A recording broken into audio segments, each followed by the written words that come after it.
What up, y'all? This is Q Unique, and you're tuning into Lifestyle Connoisseur. Check it out, real important. Can you please get into the concept and the mind frame of your new album, Between Heaven and Hell? Between Heaven and Hell, to me, is just, I feel like that's what real life is. We all walk this path between heaven and hell as we live, you know? And we have to make these decisions in life in order to, you know, keep that narrow walk, that balance. And that's basically the idea. It's just that balance of just always waking up and being between heaven and hell. I think that just goes for everybody. It doesn't matter. Is there a particular song on the album that you would say resonates with you the most and describes you most as an artist now? I think the whole album on a whole, I'd say maybe 98% of the album resonates with me the most. I mean, where I've started to change my point of view is on the first album, Vengeance.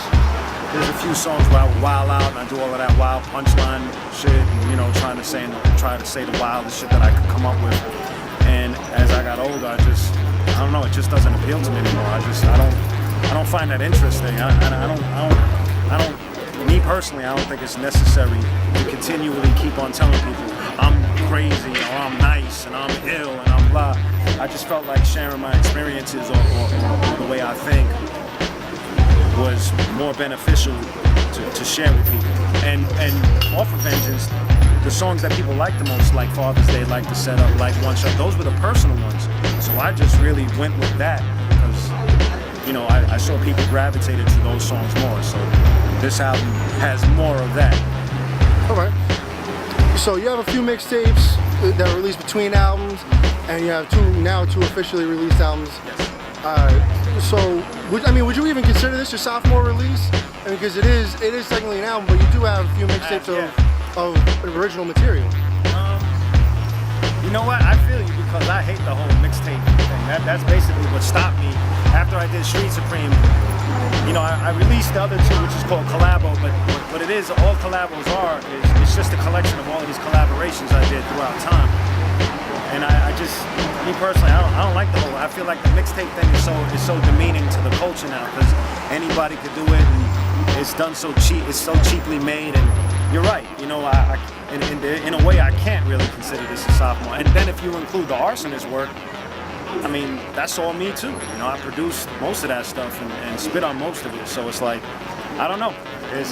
I guess for most people, just to make it simple, I guess it is a sophomore if you want to just put it there. But for me, and for people like you that notice, it's like my 10th album, I guess, something like that.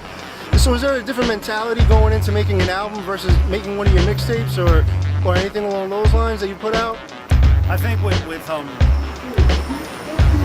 the first album, I kind of had the same mentality that when I was making Street Supreme, where it was like, let's get it done, let's get some bangers, let's make it happen. With Between Heaven and Hell, I took my time. I really took my time with the production, with writing. So it was just for this specific album that I had a different mind state. With Vengeance, what makes it different was that Ill Bill was there, and he was like a coach, making me push the envelope. And with this one, towards the end, Destroy from the Arsonists came through, and he was like the battery in my back. But for the most part, I was being really specific with this one. Right. So the last two albums have a lot of people you're close with featured. You know, the Arsonist family, yes, the Uncle Howie family. How important is it to you to strictly stay with those people on your albums and maintain those relationships versus getting somebody outside that may have a huge buzz that could benefit you, for, you know, push you out to a different audience? How important is that? I think it's very important. I think that's another thing that's gotten cheap is that, you know, people right now, I guess, are scrambling for dough, so they're willing to sell their verses without, you know, for me, it kind of lose the integrity of your name and your legacy. And you know, there was a time when I got caught up in that. You know, there's certain features that I've done that I look back at now and I'm like, although I was in the room with the artist, I didn't email and try to get a verse and all of that, but even though I didn't have that connection with certain artists that I collabed with in the past, and then for sure, like when I did La Coca, that was more like, you know, I knew the dudes. I went into the studio. I'm good with Bill. I'm good with Slain. I'm good with Everlast. So it's dope. You know, Arsonists. Those are my brothers. That does mean a lot. So to me, it's more real than if I paid for some artist that you wouldn't expect to really collab with me, and then he'll go off and be like, Q who? I don't need that. You know what I mean? I want my shit to be authentic.